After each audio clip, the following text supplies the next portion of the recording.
सुहानी की शादी को लगभग 2 साल पूरे हो चुके थे। बहुत अच्छे घर में उसकी शादी हुई थी। किस्मत की धनी जो थी। शादी से 2 साल पहले ही उसने नौकरी शुरू करी थी। बहुत रिश्ते आए, पर लोगों को उसका काम करना बिल्कुल पसंद नहीं आया। तभी उसके पास रोहन का रिश्ता आया। रोहन की मम्मी को सुहानी एक नज़र में पसंद आ गई। सुहानी का एटीट्यूड और अपने करियर को लेकर जो जागरूकता थी उसके मन में, वो काफ़ी था उसके परिवार को इम्प्रेस करने के लिए। 10 मिनट में ही सबको ये आइडिया तो लग गया था कि यहाँ बात बन जाएगी।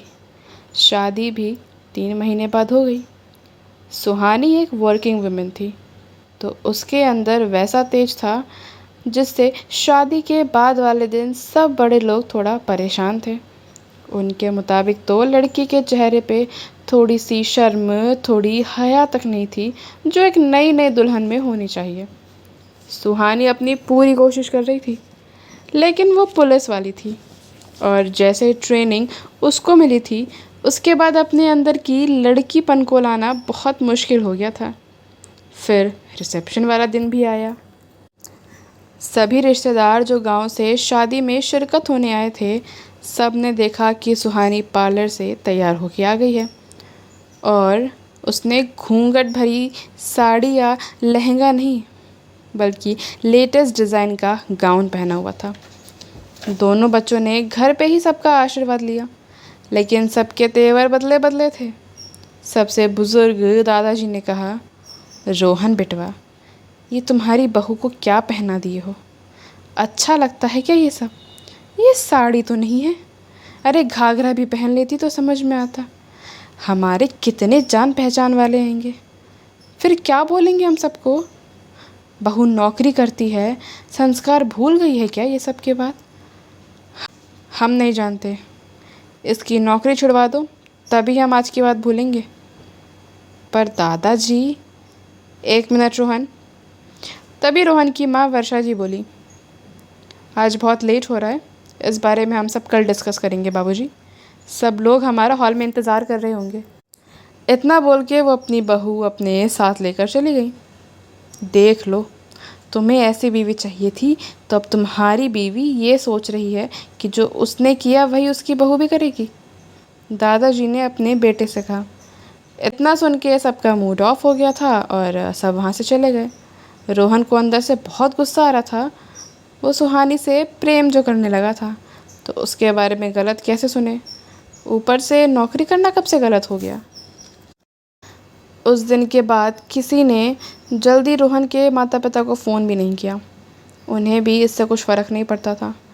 सुहानी और उसकी सास आपस में काफ़ी कम ही बात कर पाते, क्योंकि उसकी पोस्टिंग की वजह से उसे अलग जाके रहना पड़ता था। तभी दिन सुहानी घर आई, सबसे मिलने के लिए, और साथ में बहुत सारा सामान भी लेकर आई।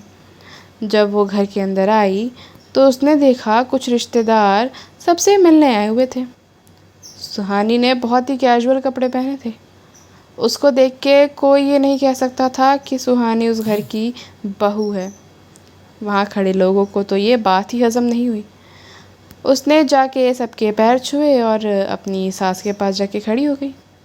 तभी कोई बोला, भाभी, मुझे नहीं पता था आप लोग इतने मॉडर्न हो गए हो।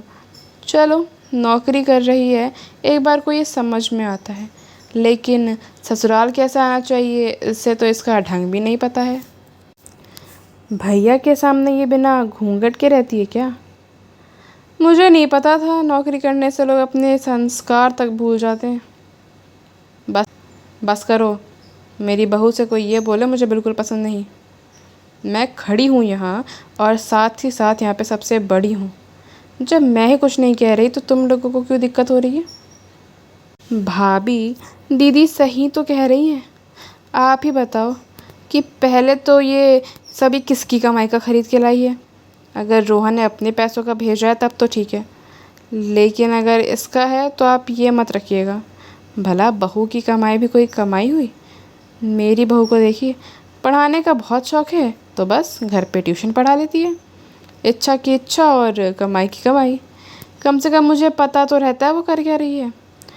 पर सुहानी देखो बेटा, बुरा मत मानना, पर सोसाइटी की ना यही सच्चाई है। ज़माना इतना ख़राब है कि लड़कियों को अकेला छोड़ा नहीं जा सकता, और उसमें तुम तो पुलिस का काम करती हो। पता नहीं कैसे कैसे लोगों से पाला पड़ता होगा।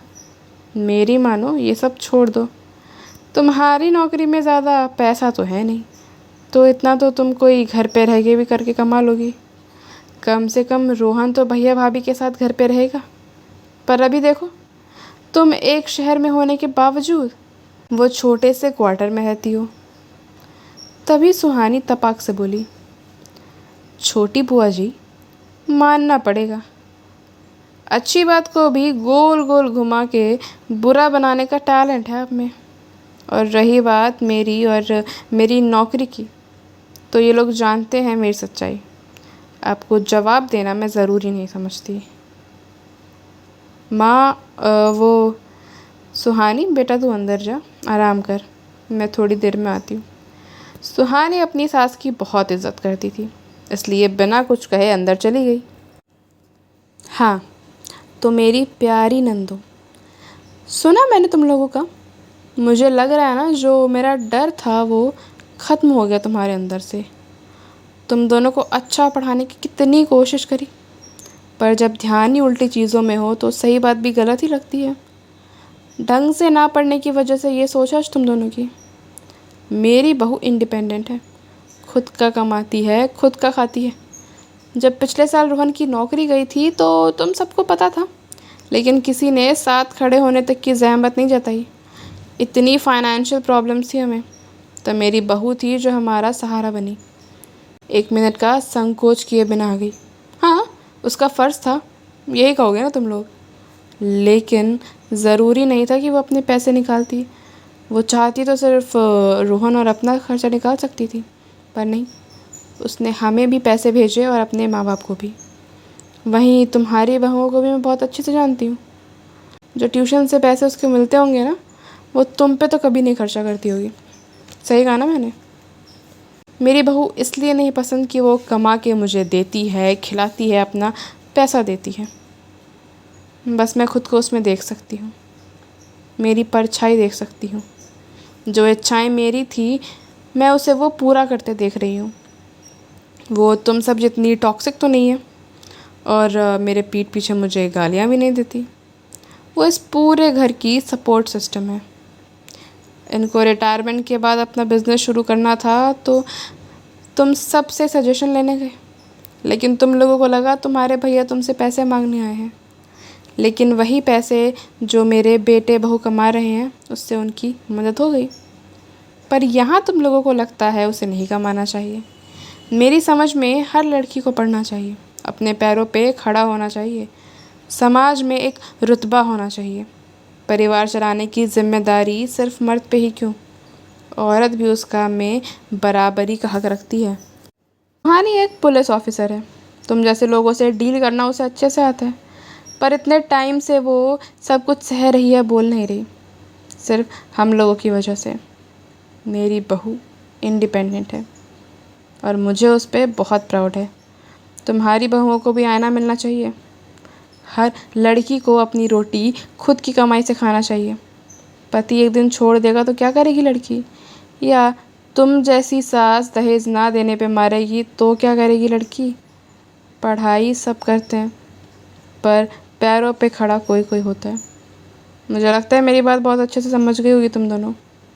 इस घर में आने के लिए शुक्रिया। मैंने जो बात बोली है ना, उसे हमेशा याद रखना।